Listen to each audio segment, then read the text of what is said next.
PM Kisan Samman നിധിയുടെ 21ാമത്തെ ഗഡു വിതരണം പ്രധാനമന്ത്രി നരേന്ദ്രമോദി തമിഴ്നാട്ടിലെ കോയമ്പത്തൂരിൽ വെച്ചാണ് പുറത്തിറക്കിയത്. ഏകദേശം 18,000 കോടി രൂപ 9 കോടി കർഷകരുടെ ബാങ്ക് അക്കൗണ്ടുകളിലേക്ക് നേരിട്ട് കൈമാറി. എന്നാൽ ചില കർഷകരുടെ ബാങ്ക് അക്കൗണ്ടുകളിലേക്ക് ഇപ്പോഴും തുക എത്തിച്ചേർന്നിട്ടില്ല. തുക ലഭിക്കാതിരുന്നാൽ എന്ത് ചെയ്യണം, അതുപോലെ തന്നെ എന്ത് കാരണം കൊണ്ടാണ് തുക ലഭിക്കാതിരുന്നത് തുടങ്ങിയ കാര്യങ്ങളും അതുപോലെ തന്നെ ക്ഷേമ പെൻഷനുമായി ബന്ധപ്പെട്ട വിവരങ്ങളുമാണ് ഇന്നത്തെ വീഡിയോയിൽ. വീഡിയോ ലൈക്ക് ചെയ്യാനും ഹൈപ്പ് ചെയ്യാനും മറക്കരുത്. സംസ്ഥാനത്തെ ക്ഷേമ പെൻഷൻ വിതരണം നവംബർ 20-നാണ് ആരംഭിച്ചത്. ബാങ്ക് അക്കൗണ്ടുകളിൽ തുക എത്തിച്ചേരുന്നവർക്ക് തുക എത്തിച്ചേർന്നു കഴിഞ്ഞു. പെൻഷൻ വിതരണം 10 ദിവസം ഉണ്ടാകും. ഇതുവരെ തുക എത്തിച്ചേരാത്തവർ വിഷമിക്കേണ്ടതില്ല. നാളെ മുതൽ ഇവർക്കും തുക എത്തിച്ചേരും.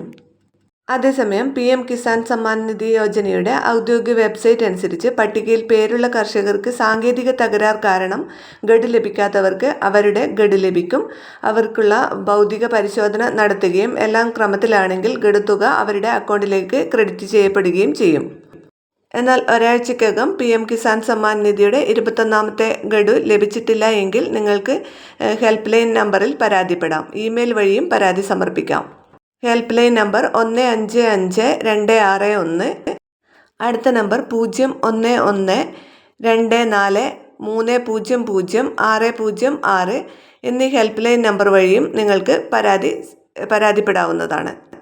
എന്നാൽ KYC, land seeding, Aadhaar, bank അക്കൗണ്ടുമായി ബന്ധിപ്പിക്കൽ തുടങ്ങിയ കാര്യങ്ങൾ പൂർത്തിയാക്കിയിട്ടില്ല എങ്കിൽ നിങ്ങളുടെ സ്റ്റാറ്റസ് ചെക്ക് ചെയ്ത് എത്രയും പെട്ടെന്ന് അവ പൂർത്തിയാക്കേണ്ടതാണ്. കൂടാതെ കർഷകർക്ക് അവരുടെ വിശദാംശങ്ങളിൽ എന്തെങ്കിലും പൊരുത്തക്കേടുണ്ടെങ്കിൽ PM കിസാന്റെ 21ാമത്തെ ഗഡു ലഭിക്കില്ല. എല്ലാ കാര്യങ്ങളും പൂർത്തിയാക്കിയിട്ടും തുക ലഭിച്ചിട്ടില്ല എങ്കിൽ കാത്തിരിക്കുക. കുറച്ച് ദിവസത്തിനുള്ളിൽ തന്നെ അവർക്ക് തുക എത്തിച്ചേരും. അതുപോലെ തന്നെ അനർഹരായ നിരവധി പേരെ പട്ടികയിൽ നിന്ന് ഒഴിവാക്കിയിട്ടുമുണ്ട്. ഇത്തരം ആൾക്കാർക്കും തുക ലഭിക്കില്ല. വീഡിയോ ഷെയർ ചെയ്യാൻ മറക്കരുത്. അതുപോലെ PM കിസാൻ സമ്മാൻ നിധിയുമായി ബന്ധപ്പെട്ട എല്ലാ അറിയിപ്പുകൾക്കും നിങ്ങൾ ഈ ചാനൽ സബ്സ്ക്രൈബ് ചെയ്യുക.